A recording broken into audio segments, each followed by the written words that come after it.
있는 가장. 우리 사카리는 어린이지만 몸이 어린이가 아니기 때문에 예수님을 더 열심히 믿어야 천국에 갈 수 있어요. 얘들아, 정말 천국에 갈 수 있는 사람들은 어떤 사람들일까? 선생님이 이야기를 들려줄게. 한번 잘 들어봐. 네!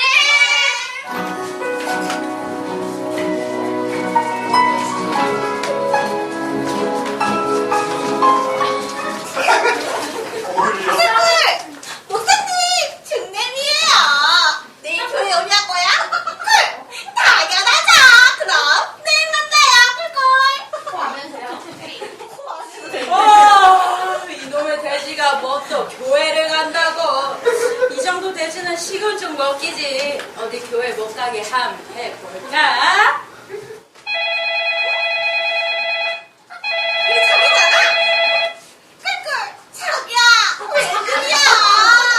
웬일이긴?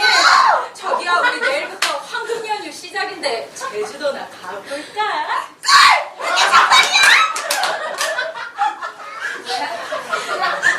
이때 당황하지 않고 집을 싸서 김포공항 2번 게이트로 오면 끝! 어머, 이거 꼭 가야 돼! 예배도 다음 주에 가겠다. 자기야, 나 지금 갈게. 기다려!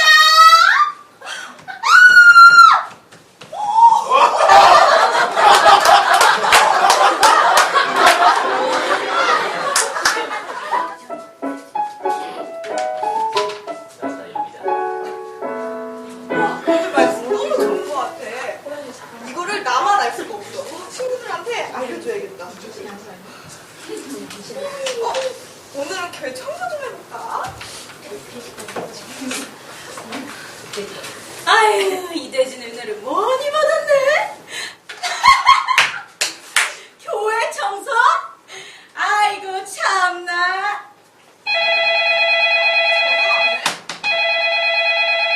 여보세요? 꿀성도님, 꿀꿀! 안녕하세요! 성도님 잘 지내셨어요? 저희야 뭐 늘 주님의 은혜로 살지요. 그런데 제가 성도님 얘기를 들었는데요. 네, 무슨 이야기인데요? 꿀꿀? 아니, 그 광명돼지세례 그 돼지가 성도님을 막 뒤에서 수근수근 하더라고요. 주일 점심에 소세지를 혼자 다 먹었네. 그것도 모자라 목사님 밥까지 뺏어 먹었네. 제가 성도님 그랬더니 아니라고 안 했냐고 말씀드렸는데도요. 뭐 그런 일이 있었어요? 끊어봐요, 성도. 내가 이 돼지를 오늘 먹을 따는지 가만히 거야, 지금.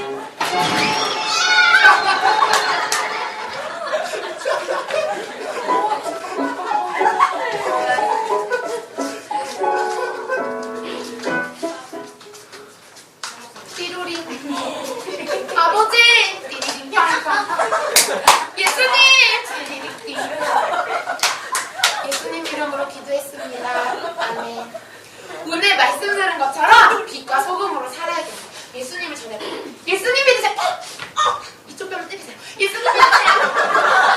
이쪽 뼈로 때리세요. 예수님 믿으세요. 이 대신 은혜를 많이 받았네. 지가 그래봤자 돼지지. 빨리 무슨 수를 써야겠는데?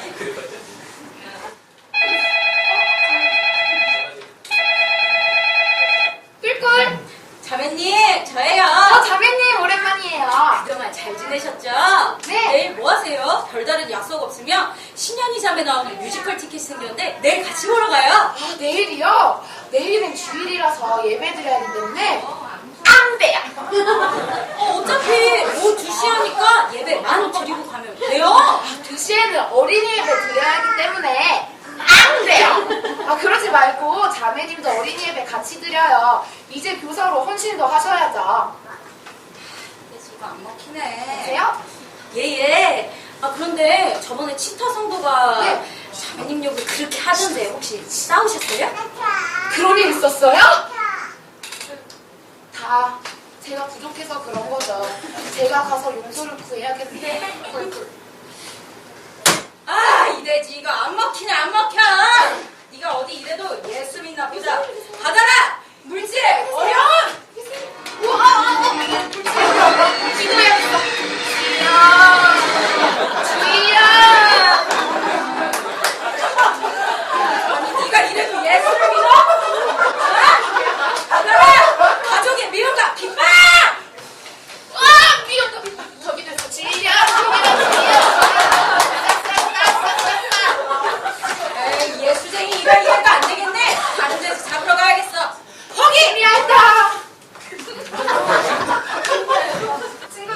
잘 봤어? 어떤 돼지가 천국에 갈 수 있을까? 세 번째 돼지요. 맞아. 어떤 어려움과 유혹이 있어도 예수님을 따라가는 친구들이 끝까지 천국에 갈 수 있을 거야. 우리 친구들, 선생님들 모두 끝까지 예수님 따라가서 천국에 꼭 가자. 네.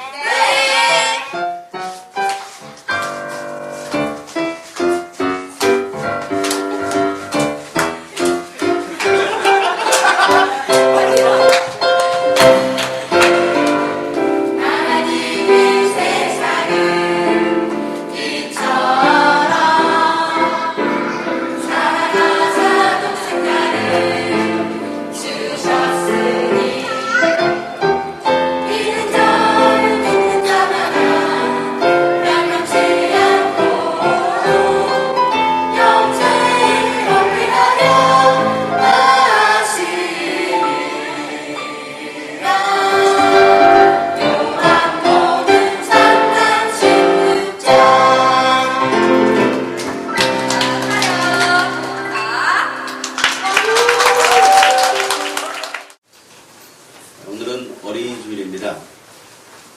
어린이는 예수님의 가장 소중한 보물입니다. 성경에는요, 그 어린이들과 관련된 사건들이 몇 군데가 나오는데요. 사람들이 예수님께 어린이들을 데리고 와서 예수님께 손을 얹어서 기도해 주시기를 바랬을 때에 제자들이 꾸짖었던 사건이 나옵니다. 왜 아이들을 예수님께 데리고 그러십니까? 당장 애들을 데리고 나가시오. 예수님 이런 애들이나 상대하는 분이 아니십니다. 라는 식의 꾸짖음이 있었던 것 같습니다. 여러분, 왜 제자들이 이 어린아이들을 데리고 왔던 이 사람들을 꾸짖었을까요? 제 생각엔 그렇습니다. 돈이 되지 않으니까요. 교회 재정에 별 도움이 되지 않습니다. 예를 헌금을 하면 얼마나 많이 하겠습니까? 아이들을 소중한 한 영으로 보지 않는 거죠. 어른들은요, 감동받으면 큰 액수의 헌금도 합니다. 여러분, 교회 재정이 얼마나 큰 도움이 되겠습니까? 그래서 여러분, 교회 재정이 필요할 때는요, 헌금 많이 나오게 하는 특별 강사를 초청해서 축복 대부흥 성회를 열기도 합니다. 그런 강사들에게는요, 강사 사례비도 많이 챙겨줍니다. 어린이 집회 강사는요, 사례비도 적어요. 왜? 헌금이 안 나오거든요. 그러니까 이왕 부흥 강사하려면 작년 대상으로 하는 그런 부흥 강사를 하는 사람들이 많이 있어요. 왜? 돈이 되니까요. 다 그렇다는 것은 아니에요. 근데 많은 분들이 그렇게 하는 경우가 있어요. 한 신학생을 만났습니다. 그 신학생이 꿈을 물어봤습니다. 너의 꿈은 뭐니? 라고 했더니 저는 부흥 강사가 되는 것이 꿈입니다. 라고 했어요. 그 이유를 물어봤습니다. 왜 그런 꿈을 가졌어? 라고 했더니요, 자기가 기도원에서 한 1년 정도를 봉사를 했다는 겁니다. 기도원에서 보는 게 뭐겠습니까? 부흥 강사들 아니겠어요? 부흥 강사들을 봤더니 고급 승용차를 타고 다니고 또 대접도 잘 받고 사람들에게 존경도 받고 또 사례비도 많이 받는다는 것을 보면서 야, 부흥 강사가 되면 저런 족대를 받네 라면서 부흥 강사에 대한 꿈을 가지기 시작했다라는 거예요. 그런 정신 나간 신학생들, 목회자들 때문에 성도들이 고통을 받고 있습니다. 성도들의 고통은요, 대부분이 목회자들에게서 일어나는 경우가 상당히 많이 있어요. 최근에요, 기독교 윤리 실천 운동이라고 하는 그런 단체가 있습니다. 줄여서 기윤실이라고 하는데요. 이 기독교 윤리 실천 운동에서 성인 남녀 1000명을 대상으로 한국 교회에 대한 사회적인 신뢰도에 대한 그 여론조사를 실시한 적이 있었습니다. 그래서 결과 5점 기준으로 했을 때 얼마큼 나왔느냐? 2.62점이라는 조사 결과가 나왔어요. 5점 만점에 2.62점. 그리고 한국교회를 신뢰한다는 것은요, 100% 기준으로 19.4%만이 한국교회를 신뢰한다는 그런 결과가 나왔어요. 비기독교인들이요, 가장 신뢰하는 종교를 물어봤더니 천주교가 47%, 불교는요 38%, 기독교는요 12.5%입니다.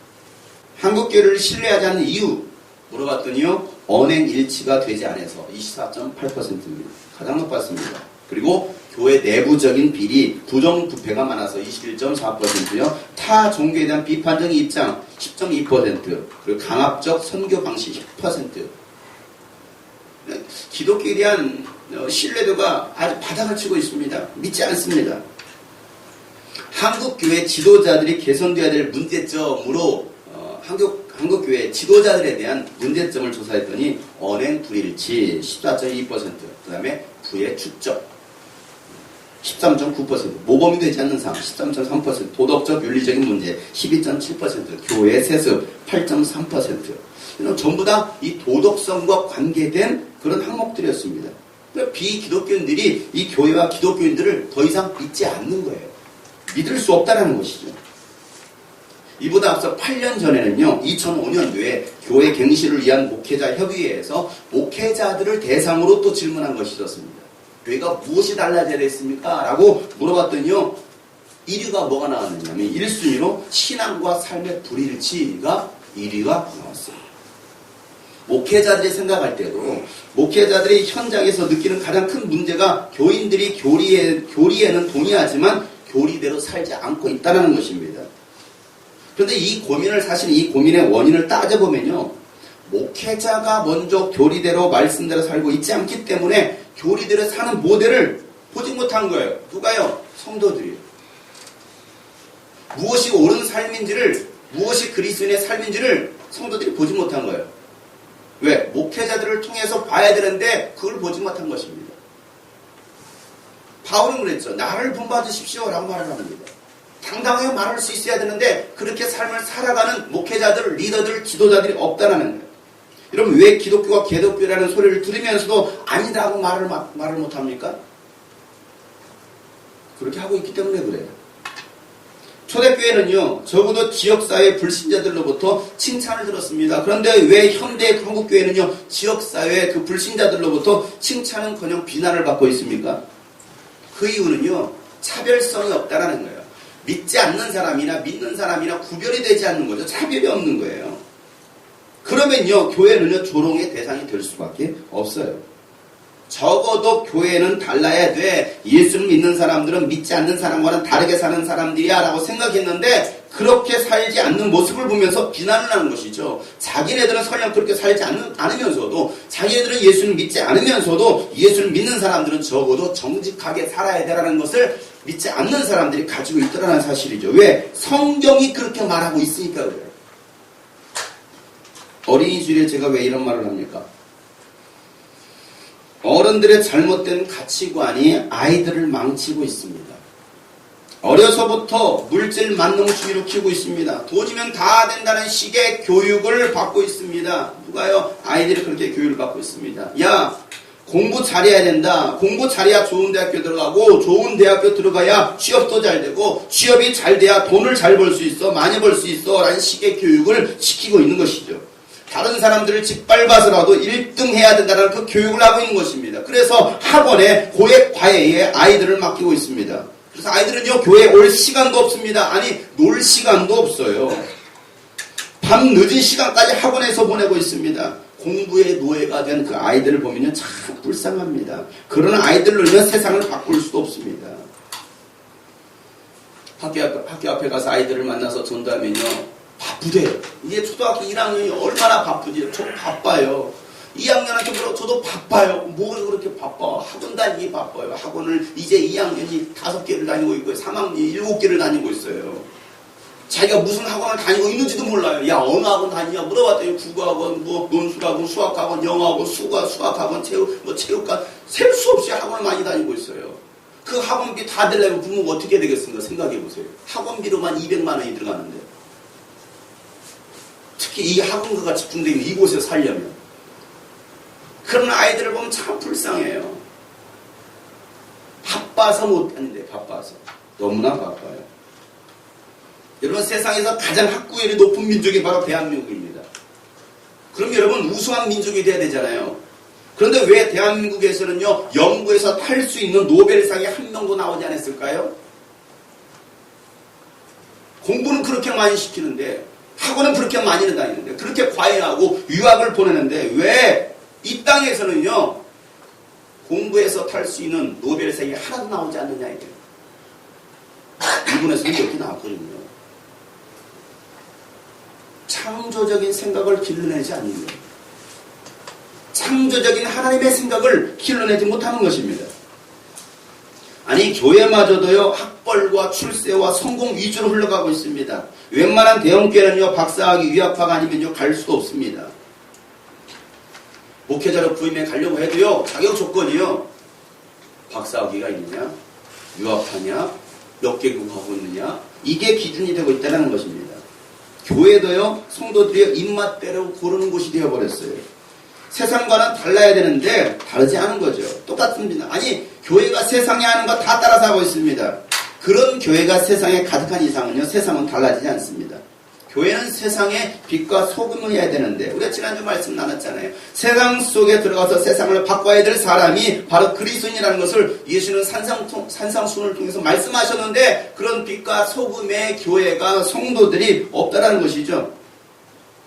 제자들도 예수님의 마음을 알지 못했습니다. 하나님 아버지의 뜻이 무엇인지를 정확히 알지 못했습니다. 그래서 성질 부리는 거예요. 아이들과 그들의 부모를 쫓아내는 것입니다. 애들은 가라는 거예요.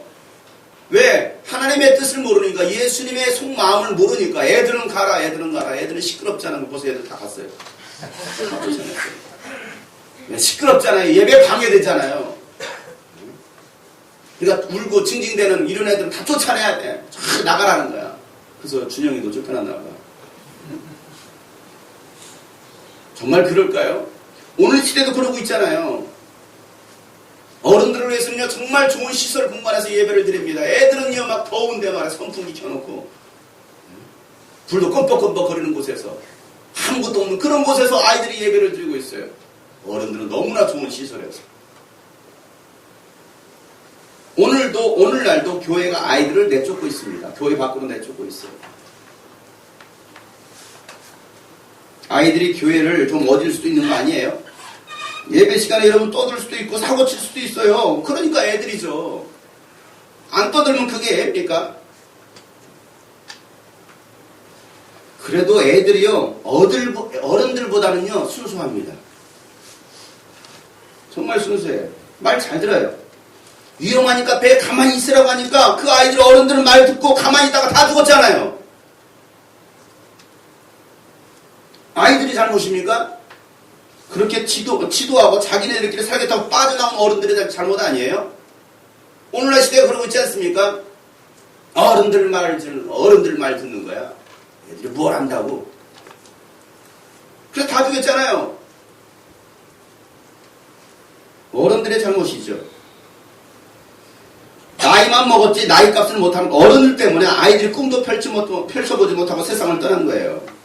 어제 5월 미니캠프 때 말씀이 이 말씀이었어요. 이 말씀 나눴습니다. 나이 값 좀 하고 삽시다.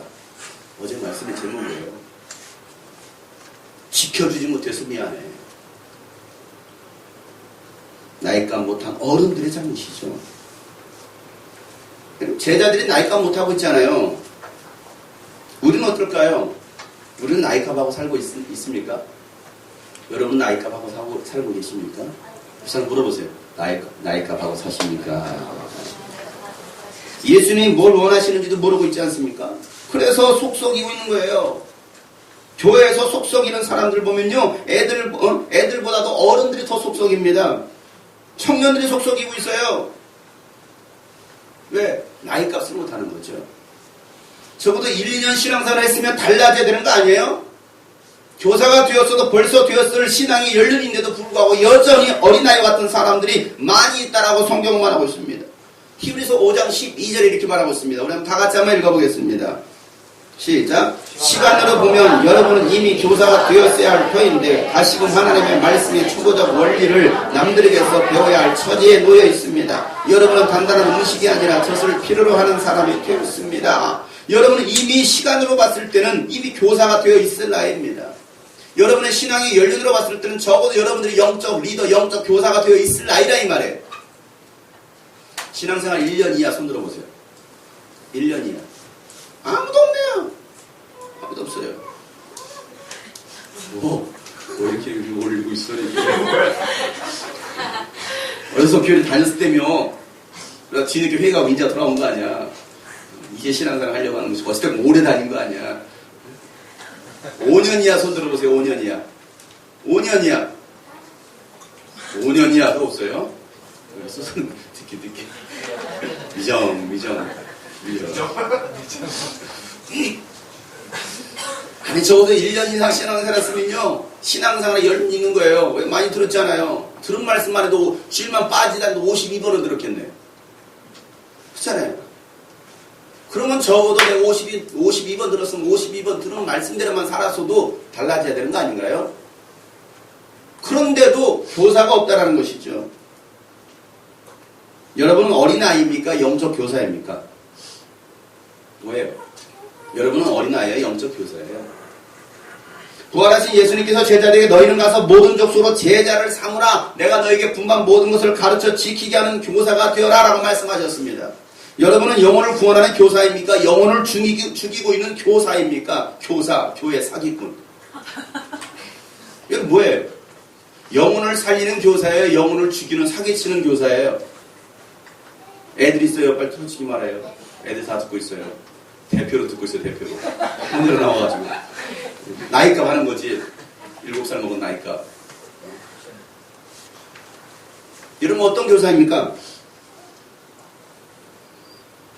그래서 예수님은 제자들을 혼내시는 거예요. 아이들이 내게로 오는 것을 막지 말아라. 천국은 이런 자들의 것이다 라고 예수님께서 말씀하시는 것이죠. 천국은 어린아이와 같지 않고서는 결코 갈 수 없는 거야 라고 말씀하시는 거예요. 그리고 아이들에게 손을 얹고서 기도해 주십니다. 예수님께서 제자들 책망하십니다. 이 마음이 우리 교회 성도들에게 있기를 축복합니다. 어린이를 사랑하시는 그 예수님의 마음이 우리 교사들에게 있기를 축복합니다. 이 마음 없이는요 절대 교사 될 수 없습니다. 절대 리더가 될 수 없다라는 사실이에요. 이 마음이 있느냐 이거죠. 제가 서론에 이런 말을 하는 이유는요, 오늘 읽은 이 본문 말씀의 서론이자 본론이고 결론의 말씀이기 때문에 그래요. 자, 오늘 말씀의 17절에 뭐라고 말씀하고 있습니까? 오늘 마태복음 5장 17절 말씀 다 같이 한번 읽겠습니다. 내가 율법이나 예언자들의 말을 폐하러 온 줄로 생각하지 말아라. 폐하러 온 것이 아니라 완성하러 왔다. 예수님은 율법을 폐하러 오신 분이 아니십니다. 옛 선지자들, 예언자들의 말을 폐하러 오신 분이 아니십니다. 예수님께서 안식일에도 병든 자를 고치시고요, 안식일에 하지 말아야 될 일들을 하셨을 때 바리새인과 율법학자들은요, 그 예수님께서 안식일을 범하시고 또 율법을 어긴다라고 생각했습니다. 그런 예수님의 행동에 이 종교 지도자들이 분노하는 거예요. 하나님의 이름을 모독한다라고 생각했던 것이죠. 자기가 생각했을 때, 자기 기준으로 봤을 때, 아니 십계명을 어기고 율법을 어긴다라고 생각했던 거예요. 바리새인들은요 나름대로 율법을 정해놨습니다. 몇 개를 정했느냐? 613개를 정했습니다. 몇 개요? 613개. 그 613개나 되는 그 율법을 정해놓고 그것을 지키면 의로운 자인 거고, 또 율법을 지킨 자들에게는 하나님께서 복을 내려주신다라고 믿었습니다. 이 613개 율법이 무엇이냐면 장로들이 전해준 율법이라고 성경은 말하고 있습니다. 248개는요 하라라는 긍정적인 율법입니다. 그리고 365개는요 하지 말라라는 부정적인 율법이에요. 총 합쳐서 613개나 되는 하라와 하지 말라는 그 율법을 지키면은 바로 의로운 자가 되는 거예요. 그런 장로들이 전해준 율법이 신앙의 기준이 되어서 그들은 믿었던 사람들입니다. 그래서 예수님은요 이 장로들의 유전에 대해서 말씀하시기를 마태복음 15장 1절부터 9절 말씀에, 그때 예루살렘에서 바리새파 사람들과 율법학자들이 예수께 와서 말하였다. 당신의 제자는 어찌하여 장로들의 전통을 어기는 것입니까? 장로들의 전통, 그 율법을 왜 어깁니까? 라고 말했던 거예요. 왜? 그들은 613개를 지키려고 했던 사람들이었으니까. 근데 어기고 있더라는 것이죠. 그들은 빵을 먹을 때 손을 씻지 않습니다. 예수께서 말씀하시기를 그러면 너희는 어찌하여 너희의 전통 때문에 하나님의 계명을 어기느냐? 무엇 때문에요? 전통 때문에 하나님의 계명을 어긴다라고 말하고 있습니다. 하나님께서 말씀하시기를 아버지와 어머니를 공경하라 하시고, 또 아버지나 어머니를 욕하는 자는 반드시 죽을 것이다 하셨는데, 그러나 너희는 말하기를 누구든지 아버지나 어머니에게 내게서 받으실 것이 하나님께 드리는 예물이 되었습니다 하고 말만 하면 그 사람은 제 부모를 공경하지 않아도 된다라고 합니다. 된다고 한다. 이렇게 너희는 너희의 전통 때문에 하나님의 말씀을 폐한다. 이 말이 무슨 말이에요? 내 부모를 주님께 드립니다. 고르반이라는 단어를 써가면서 내 부모를 주께 드립니다 해놓고서 부모를 공경하지 않는다라는 거예요. 부모를 사랑하지 않는다라는 거예요. 말만 하지 행함이 전혀 없는 것이죠. 나는 하나님의 의로운 자입니다. 거룩한 하나님의 자녀입니다. 말만 하지 하나님의 자녀다운 삶이 없다라는 거예요. 이렇게 너희는 너희의 전통 때문에 하나님의 말씀을 폐한다. 위선자들아, 이사야가 너희를 두고 적절히 예언하였다. 다 같이 이 백성이 입술로는 나를 공경해도 마음은 나에게서 멀리 떠나 있다. 그들은 사람의 흉계를 도리로 가르치며 나를 헛되이 예배한다. 뭐라고 말하고 있습니까? 사람의 흉계를 교리로 가르치면서 나를 헛되이 예배한다라고 말하고 있어요. 그런 자들이 어떤 자들이라는 거예요? 위선자들이라는 것이죠.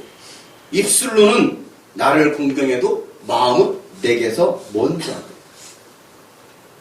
그런 자들이 바로 모세의 자리에 앉기를 좋아했던 위선자들이라고 말하고 있습니다.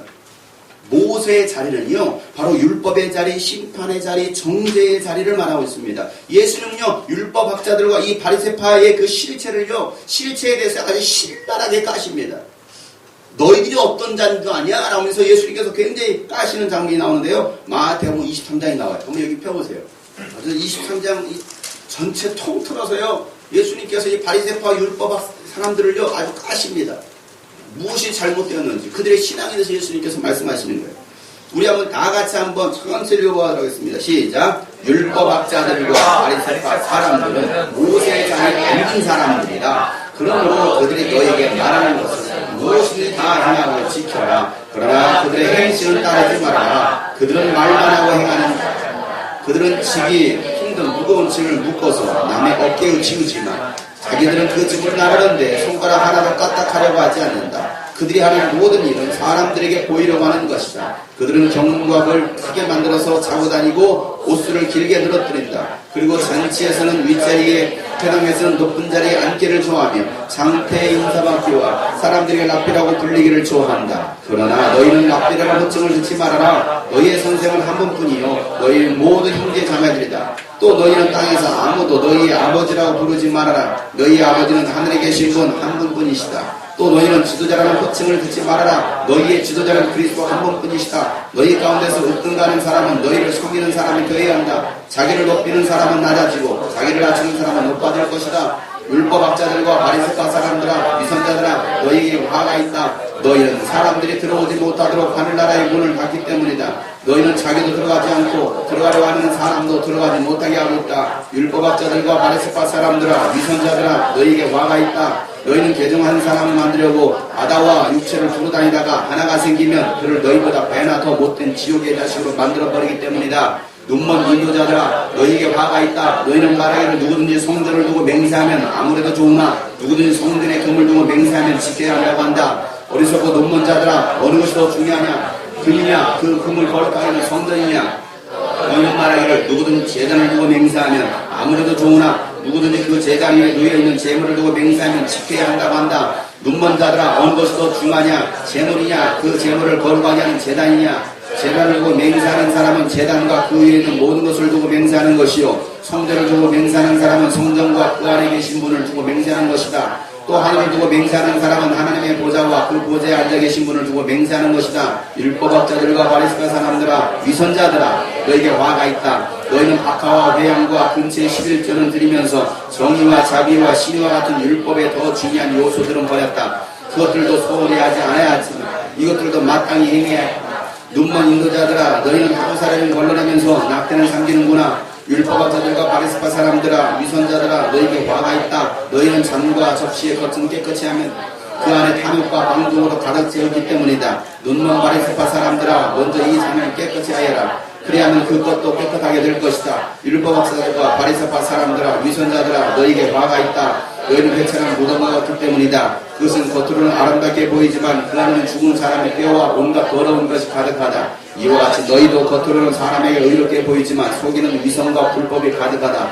율법학자들과 바리새파 사람들아, 위선자들아, 너희에게 화가 있다. 너희는 예언자들의 무덤을 만들고 의인들의 기념회를 꾸민다. 그러면서 우리가 조상의 시대에 살았던 예언자들을 피 흘리지 않게 말하기 때문이다. 이렇게 하여 너희는 예언자들을 죽인 자들의 자손을 스스로 증언한다. 그러므로 너희는 너희 조상의 분량을 마저 채워라. 뱀들아, 복사의 새끼들아, 너희가 어찌게 지우게. 그러므로 내가 예언자들과 지혜자들과 율법학자들을 너희에게 보낸다. 너희는 그 가운데서 더러운 죽이고 더러운 십자가 못 받고 더러운 회당에서 채찍질하고 이 동네 저 동네를 두드치며 박해할 것이다. 그리하여 의인 아벨의 피로부터 너희가 성소와 제단 사이에 살해한 바 땅에 죄 없이 흘린 모든 피가 너에게 돌아갈 것이다. 내가 진정으로 너에게 말한다. 이 일의 책임은 이 세대에 돌아갈 것이다. 그럼 예수님께서 이 바리새파 사람들과 율법학자들의 그 실태를요 아주 다 까발립니다. 예수님께서 책망하시던 내용 몇 가지만 정리하면 어떤 것들이 있습니까? 율법학자들과 이 바리새파 사람들은 이 모세의 자리에 앉은 사람이라는 것입니다. 그들이 말하는 것은 듣고 행하되 그들의 행위는 받지 말라라는 거예요. 그들은 말만 하고 행하지 않는 사람들이라는 것입니다. 오히려 사람들에게 무거운 짐을 더 지어주는 사람이라는 거예요. 그들이 하는 모든 행위는 사람들에게 보이기 위한 것이라는 것이죠. 사람들에게 보이기 위해서.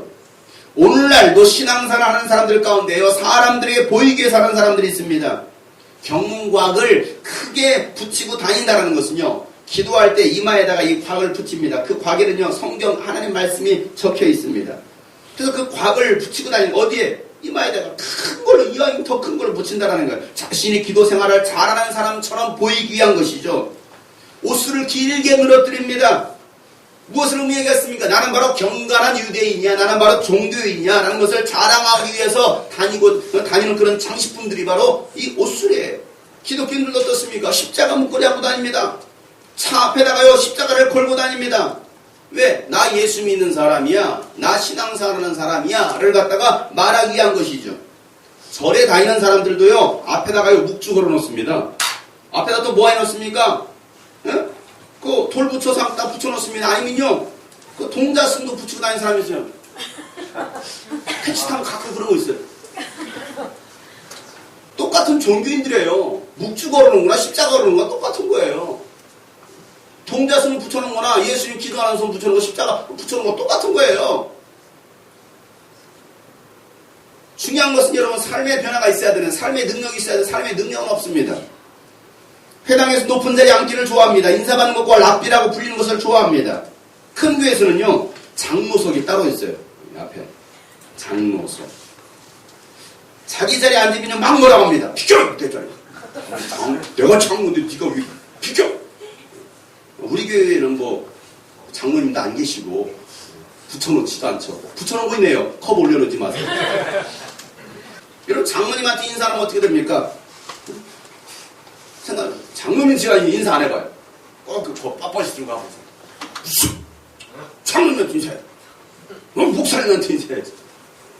목사님, 장로님, 집사님이라고 불려주지 않으면요 화를 냅니다. 그까지 호칭이 뭐라고 랍비라고 불려지는 걸 좋아할까요? 사람들은 그런 소리를 듣기 원하는 거예요.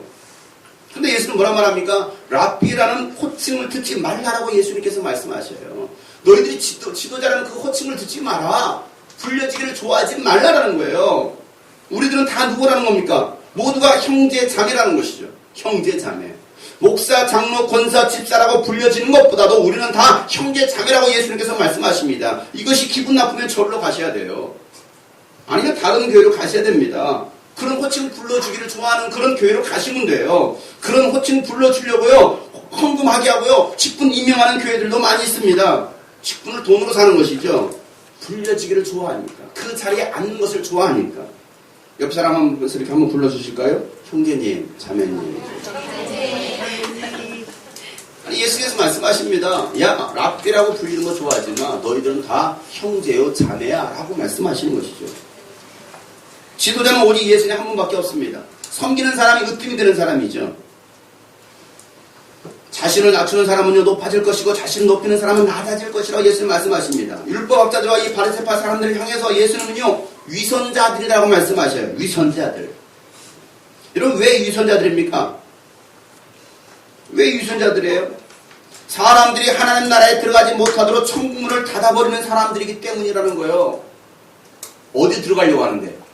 천국 들어가려고 하는데 그 사람들을 천국에 들어가지 못하도록 문을 닫아버린다는 것이죠. 자기도 들어가지 않고 들어가려고 하는 사람들까지도 들어가지 못하게 막아버리는 사람들이 바로 위선자라는 거예요. 누가 그렇게 하고 있습니까? 누가 그렇게 하고 있어요? 목사, 장로, 집사, 교사가요. 우리 어린이들은 천국 가고 싶은데 그 천국문을 막아버리는 게 교사들이라는 거예요.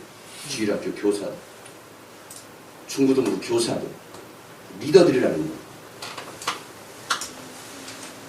먼저 믿은 기독교인들이 막아버리고 있습니다. 이런 말 하는 사람들이 있습니다. 당신 때문에 교회 안 다녀요. 당신 때문에. 그 사람이 바로 천국문을 막고 있는 사람이죠. 나 때문에 교회 안 다닌다고 생각해보세요. 그러면 내가 지금 천국문을 막고 있다고 생각해요. 개종자 한 명을 만들려고 별의별 수단과 방법 가리지 않고 전도 행사를 하다가 한 명 전도하고 난 다음에는 배나 더 많은 지옥 자식을 만드는 사람들. 그런 교회가 있다라고 예수님 말씀하시죠. 어떤 사람은요, 이 말씀 때문에 배나 더 많은 지옥 자식을 만들지 않으려고 전도하지 않는 사람도 있어요. 왜? 혹시 내가 전도했다 더 배나 지옥 자식 만들면 어떡해? 그래서 일부러 전도를 안 하는 사람들. 바리새인들과 율법학자들을 향해서요, 예수님께서 위선자라고 말했다가 그 다음에 뭐라고 말씀하시면 눈먼 자들이라고 말씀하십니다. 영적으로 눈먼 자들. 성전으로 맹세하면 적당히 지켜도 되는데 금과 재물로 맹세하면 반드시 지켜야 된다라고 말하는 사람들. 하나님께 삶을 드리겠다고 헌신하는 사람은요, 아유 잘하셨습니다라고 끝나는데요, 헌금 작정한 사람한테는요, 서원한 것은 반드시 지켜야 돼요. 요거를 강조합니다. 뭐가 더 중요합니까? 헌금이 더 중요하죠. 돈이 더 중요하죠. 서원한 것은 반드시 지켜야 돼. 물질을 하나님께 드리겠다고 해서 반드시 지켜야 돼. 해로울지라도 지켜야 돼. 어쩜 그렇게 말씀을 그렇게 잘 적용시키는지 모르겠어요. 그렇게 가르치는 목회자들. 금과 재물을 더 중요하게 여기는 사람들이죠. 그럼 돈독 으로 목회자들 많습니다. 저를 보시네요. 돈이 아니라 사람이 더 중요한데 사람을 돈으로 보는 거예요. 오죽했으면 어떤 사람은요, 우리가 시체 장사 한두 번 합니까? 이런 말을 했겠어요. 참 낭만하는 사람들 많아요. 우리가 시체 장사 한두 번 해요. 돈독 오른 사람들이죠. 교회 안에도 있어요. 돈독 오른 목회자들 많습니다. 바리새인과 율법학자들은요, 박하와 회양과 근처에 11조까지 하는 사람들이었습니다. 그럼 이 정도면 잘하는 거 아닌가요? 근처에 11조, 채소의 뿌리, 뿌리 근자 써서 그 채소의 뿌리까지 다 세는 거야. 다 세가지고 왜 11조 해야 되니까? 꼬박꼬박 정확한 액수 세어서 175,325원까지 20원까지 챙겨가지고 11조 하는 사람들. 얼마나 정직하게 잘했나요? 11조. 11조 안 하는 사람들도 많은데 이 정도면 잘하는 거 아니에요? 왜? 정확한 액수를 세웠으니까. 그런데 예수는 이런 사람들 향해서 위선자라고 말을 합니다. 예수님도 돈독 그러신 것이죠. 그래서 이렇게 말씀하시는 것이죠. 야, 할 거면 좀 풍성하게, 이게 뭐냐, 이 째째하게. 예수님 그 말씀하시는 것이죠. 예수님께서 헌금 더 많이 해야 된다고 넉넉하게 해야 된다고 설교하시는 게 아니에요. 예수님께서 뭘 말씀하신지 여러분 본질을 이해해야 됩니다. 예수는 더 중요한 것을 말씀하시는 거예요. 11조를 하기는 하는데 더 중요한 정의와 자비와 신은 버렸다는 것이죠. 하나님을 신뢰하고 사랑하는 마음에 사지 않고 의무감에 하는 사람들. 왜? 11조 안 하면 뭔 일 날까봐. 11조 안 하면 하나님께서 재물 걷어가신다는 그 말을 들었으니까 안 하긴 그렇고 하기는 좀 아깝고, 그러니까 뭐합니까? 정확히 세는 거예요. 액수 20원까지 세는 거예요. 왜? 안 할 수 없으니까. 그 안에 사랑은 없는 것이죠. 믿음도 없습니다. 헌금하는 것은 당연한 것이지만 이것도 중요하다는 것을 예수님께서 말씀하시는 게, 더 중요한 게 무엇이냐? 하나님을 향한 그 마음이라는 것이죠. 하나님을 사랑하는 마음이라는 거예요. 예수는 이들을 향해서 처음에는 위선자라고 했다가 두 번째는요, 영적으로 눈먼 자들이라고 말씀하셨다가 마지막에는 뭐라고 말씀하십니까? 독사의 새끼들아 라고 책망하십니다. 처음에는 위선자들아, 두 번째는 눈먼 자들아, 세 번째는 독사의 새끼들아. 이런 독사의 새끼들 하니까 어감이 그닥 세지 않아요. 우리나라식으로 하면 개새끼들아. 어떻습니까? 어감이 확 오나요? 느낌 아니까. 이거예요. 왜? 여러분 욕 많이 해봤잖아요. 욕했던 그 느낌대로, 느낌 아니까. 개새끼들아. 독사의 새끼들아. 별로 오지 않아요. 개새끼들아. 이거 바로 오지 않아요. 성경을 이렇게 번역을 해야 돼요. 개새끼들아. 제가 또 이렇게 했나요? 아니, 예수님이 말씀하신 거예요. 여러분, 예수님의 이 설교를 듣고 있었던 이 독사의 새끼들의 마음은 어땠을까요? 좋았을까요? 생각해보세요. 보면서 개새끼들아. 이 사람이 바리새인이야.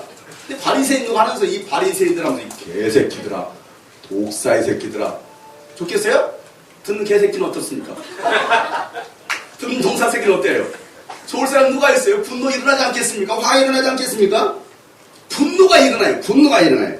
그래서 다음 주 산상수훈 말씀이 분노에 관한 말씀이에요.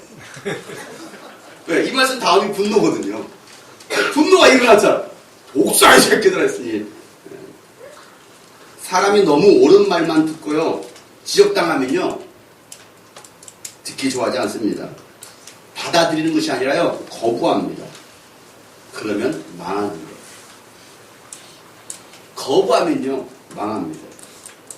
그러나 듣고 가슴을 찢고 회개를 하고 삶을 바꾸면요. 하나님께서 귀하게 쓰십니다. 여러분 어떤 사람들입니까? 말씀을 듣고 회개하고 생각과 행동을 바꾸는 사람입니까? 아니면 기분 나빠하는 사람입니까? 시험 드는 사람입니까? 오늘도 목사님은 또 혼내시는 설교하시네. 또 오늘도 목사님 또 욕하시네. 나들으라고도 책망하시네. 라고 들으십니까? 아니면 여러분 가슴을 찢고 내가 행동을 바꿔야 됩니까? 어떤 거예요? 여러분 어떤 태도인가요? 예수님도 오죽하셨으면 위선자들아, 겉과 속이 다른 사람들아, 눈먼 사람들아, 독사의 새끼들아, 막말까지 하시면서 이 말씀을 하셨을까요? 오죽 답답했으면. 왜? 못 알아들으니까. 못 알아들으니까.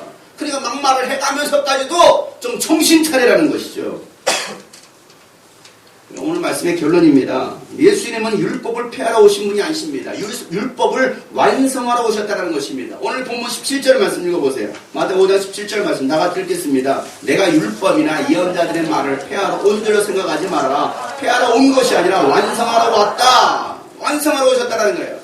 천지는 없어져도 율법의 1.1획은 없어지지 않고 다 이루어진다는 말씀하시죠. 18절 말씀. 내가 진정으로 너에게 말한다 같이 천지가 없어지기 전에는 율법은 1.1획도 없어지지 않고 다 이루어질 것이다. 세상은 다 변해도 하나님의 말씀 변하지 않습니다. 1.1획까지도 획 하나가요. 점 하나가 완전히 달라집니다. 의미 자체가 달라지는 거예요. 그러니까 이 1.1획도 없어지지 않는 하나님께 점을 찍었으면 그 점 그대로 있는 거예요. 획을 그었으면 그 획은 그대로 있는 거예요. 절대 변하지 않는다는 거. 이게 바로 하나님의 말씀이라는 것이죠. 사람들의 약속은요 지켜지지 않습니다. 그런데 하나님께서 하신 약속은요 다 이루어질 것이라는 것이죠. 민수기 23장 19절 말씀에 보면 하나님은 사람이 아니시다. 거짓말을 하지 아니하신다. 사람들의 아들이 아니시니 변덕을 부리지도 아니하신다. 어찌 말씀하신 대로 하지 아니하시랴. 어찌 약속하신 것을 이루지 아니하시랴. 하나님께서 약속하시면 하나님께서 말씀하시면 다 이루시겠다는 거예요. 성경은요 하나님의 약속들로 이루어져 있습니다. 하나님은요 신구약을 통해서요 약속을 하셨는데 32,500개나 되는 약속을 하셨습니다. 몇 개요? 32,500개나 되는 신구약에 있는 약속들, 그 약속들을 하나님 다 이루셨습니다. 그리고 남은 한 가지 약속이 있다고 한다면 그 약속이 무엇이냐면 예수님 다시 오신다는 약속이에요. 뭐라고요? 32,500가지의 약속 중에 남은 한 가지가 있는데 그 한 가지가 무엇이냐면 예수님 다시 오신다는 거예요. 사람도요 100가지 약속 중에 90개를 지켰으면 신뢰도가 높을 거예요. 왜? 야 90개나 지켰어? 신뢰가 갑니다. 그런데 하나님은요 32,500가지라는 그 수많은 약속 가운데 나머지 한 가지 약속만 남겨도 다 약속을 지켰다 한다면 그 약속은 반드시 이루어지게 되어 있는 거예요. 여러분 예수님 오십니다. 이 말씀 반드시 이루어지게 되어 있어요. 여러분 예수님 오신다는 이 말씀 믿으시길 바랍니다. 그러니 여러분 우리가 지금 어떻게 사는 것이 옳겠느냐는 거예요. 아니 오시긴 오시는데 곧 오실 텐데. 곧 오실 텐데. 하나님의 계명은 1.1획도 없어지지 않고 다 이루어질 것입니다. 그러니 우리의 신앙은 말씀에 근거한 신앙이 되어야 됩니다. 하나님 말씀 위에 세워진 신앙은요 아무리 유혹과 시험과 환란이 와도 무너지지 않는 거야. 아까 그 소라 돼지처럼 나 이길 거야 아멘 하면서 막 이기잖아요. 말씀 위에 든든히 세워진 신앙. 그래서 다윗은요 하나님의 말씀만을 의지하고 하나님의 말씀을 찬양한다고 고백하고 있습니다. 지난주 금요일에 나눴던 말씀입니다. 시편 56편 10절 말씀 다 같이 읽겠습니다. 하나님을 의지하며 나는 하나님의 말씀만 찬양합니다. 하나님을 의지하며 나는 주님의 말씀만을 찬양합니다. 라고 말하고 있어요. 내가 의지할 게 뭐냐? 하나님의 말씀입니다. 이 기록된 말씀이에요. 내가 찬양할 것이 무엇입니까? 이 기록된 말씀입니다. 예수님은 누구든지 이 계명건데 아주 작은 것 하나라도 어기고 사람들을 그렇게 가르치는 사람은 하늘나라에서 아주 작은 사람으로 일컬어질 것이라고 말씀하시죠. 오늘 19절 말씀. 그러므로 누구든지 이 계명 가운데 아주 작은 것 하나라도 어기고 사람들을 그렇게 가르치는 사람은 하늘나라에서 아주 작은 사람으로 일컬어질 것이요. 또 누구든지 계명을 행하며 가르치는 사람은 하늘나라에서 큰 사람이라고 일컬어질 것이다. 여러분 누구든지 계명을 행하며 가르치는 사람이 하늘나라에서 큰 사람으로 불려질 거라는 거예요. 어떤 사람이요? 행하면서 가르치는 사람이요. 행하면서 가르치는 사람. 말만 하는 사람이 아니라 그 말씀을 가르칠 때에 행하면서 먼저 그 말씀대로 살면서 본을 보이면서 가르치는 사람이 하나님 나라에서 큰 자가 될 것이라고 말씀하시는 것이죠. 하나님 말씀을 지키는 사람, 말씀대로 사는 사람. 하나님의 말씀을 무시하고 작게 여기는 사람, 그리고 그 사람들을 그렇게 가르치는 사람들은 하늘나라에서 작은 사람이 될 것이라는 거예요. 여러분들은 사람들에게 어떤 하나님의 말씀을 가르치십니까? 작은 말씀을 가르치나요? 일부를 뺀 말씀을 가르치나요? 아니면 여러분의 생각과 여러분의 마음을 담아서 더한 말씀을 가르치나요? 우리는 하나님의 말씀을 빼거나 더해서도 안 됩니다. 가감해서는 안 돼요. 그리스도인들의 그 의가 율법학자들과 바리새파 사람들의 의보다도 낫지 않으면 하나님 나라에 절대로 들어갈 수 없다라고 예수님께서 결론을 내리셔요. 자, 20절 결론 말씀이죠. 다 같이 읽겠습니다. 시작. 내가 너에게 말하노라 너희의 의가 율법학자들과 바리새파 사람들의 의보다 낫다. 예수를 믿는 사람들의 행위가 다른 종교인들보다도 낫지 않으면 절대로 천국 갈 수가 없다라고 말하고 있습니다. 절대로 들어갈 수 없어. 바리새인의 의보다도 너희들이 낫지 않으면 절대 들어갈 수 없어. 여러분 바리새의 의를 생각해 보세요. 얼마나 그들이 경건한 사람들입니까? 얼마나 하나님의 말씀을 율법대로 지키려고 했던 사람들입니까? 그런데 그들의 의보다도 우리가 더 낫지 않으면 절대 너희들 천국 들어갈 수 없어라고 말하고 있어요. 자, 이쯤에서 한번 질문할까요? 천국 들어갈 수 있는 분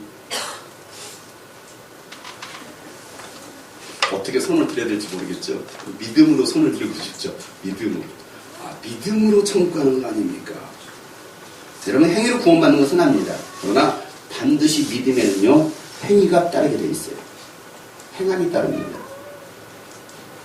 믿음이라는 것은요 여러분 관념이 아닙니다. 삶 속에서 실제적으로 나타나는 것이 바로 믿음이에요.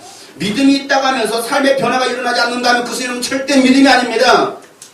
예수님께서 책망하시던 이 바리새인들인 것이죠. 행함이 없는 믿음은 죽은 믿음인 거예요. 행함이 없어요. 예수 믿는 사람은 삶에 본이 없습니다. 덕이 되지 않는 것이죠. 그럼 나는 예수를 믿는데요. 아니요. 그건 믿음이 아닙니다. 그래서 야고보는 뭐라 말합니까? 2장 14절 17절 말씀 나의 형제자매 여러분 누가 믿음이 있다고 말하면서 행함이 없으면 무슨 소용이 있겠습니까? 아무 소용이 없다는 것이죠. 그런 믿음이 그를 구원할 수 있겠습니까? 있어요? 없어요?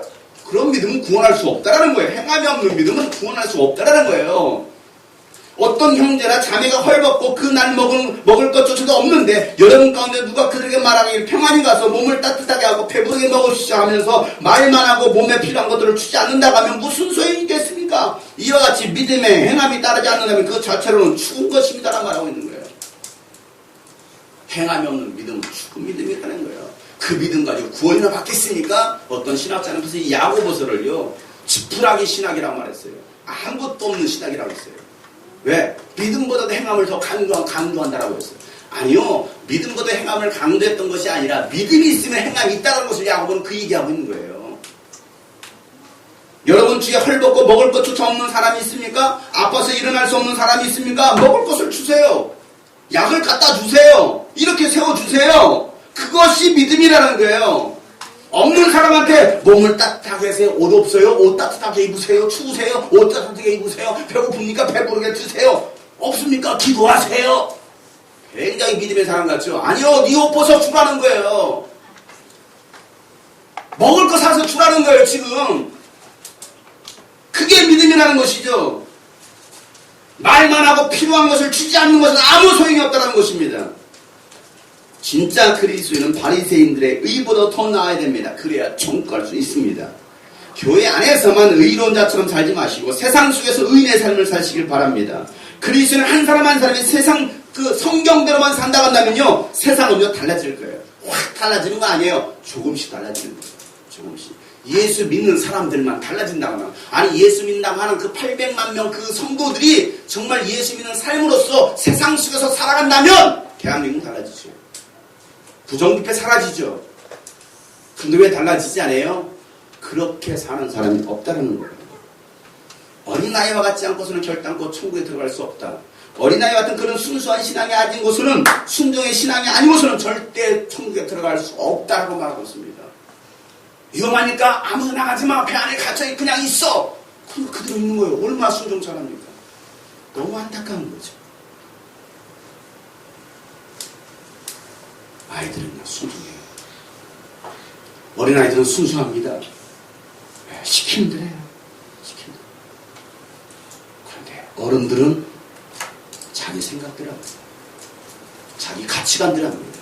잘못된 고정관념에 빠져서 그 고정관념대로 살아가고 있어요. 신앙생활도 그렇게 하고 있더라고요. 거기는 결코 천국이 없습니다. 예수님은 율법을 완성하러 오셨습니다. 율법의 완성은 예수님이십니다. 예수님은 사랑이십니다. 예수님은 용서이십니다. 예수님은요 순종이시고 희생이십니다. 예수님 안에 부활이 있었습니다. 오늘 이 말씀 기억하시고, 이 어린 주일에 과연 나는 정말 어린아이 같은 그런 순수한 믿음이 있는가, 아니면 바리새인 되었는가, 율법학자가 되었는가, 정죄하고 판단하는 사람이 되었는가, 아니면 내 삶의 변화를 일으키고 순종하는 사람이 되었는가를 명심하고 왔으면 좋겠습니다. 이 자리에 모인 여러분만이라도, 아니 영상을 통해서 예배 이 말씀을 들으시는 분만이라도 그 삶의 현장 속에서 그리스도의 삶을 살아간다면, 의의 삶을 살아간다면 세상은 조금씩 달라질 것입니다. 이 말씀 듣고 다 같이 한번 기도하도록 하겠습니다.